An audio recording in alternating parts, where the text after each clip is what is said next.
Hyderabad film Nagar Deccan kitchen కూల్చివేత కేసుపై నాంపల్లి కోర్టులో విచారణ జరిగింది. వెంకటేష్, దగ్గుబాటి సురేష్ బాబు, రాణా, అభిరామ్లపై కేసు నమోదు చేయాలని ఆదేశించింది కోర్టు. అయితే కోర్టు ఆదేశాలను ధిక్కరించి కూల్చివేతకు పాల్పడ్డారని నందకుమార్ ఫిర్యాదు చేశారు. కోట్ల విలువైన బిల్డింగును ధ్వంసం చేసి ఫర్నిచర్ ఎత్తుకు వెళ్లారని ఫిర్యాదులో పేర్కొన్నారాయన.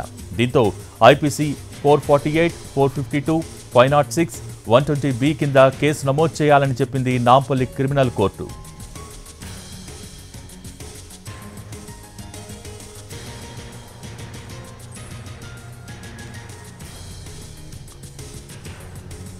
హైదరాబాద్ ఫిలిం నగర్ డెక్కన్ కిచెన్ కూల్చివేత కేసుపై నాంపల్లి కోర్టులో విచారణ జరిగింది.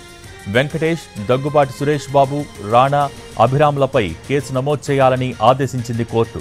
అయితే కోర్టు ఆదేశాలను ధిక్కరించి కూల్చివేతకు పాల్పడ్డారని నందకుమార్ ఫిర్యాదు చేశారు. కోట్ల విలువైన బిల్డింగును ధ్వంసం చేసి ఫర్నిచర్ ఎత్తుకు వెళ్లారని ఫిర్యాదులో పేర్కొన్నారాయన. దీంతో ఐపీసీ 448, 452, 506, 120B కింద కేసు నమోదు చేయాలని చెప్పింది నాంపల్లి క్రిమినల్ కోర్టు.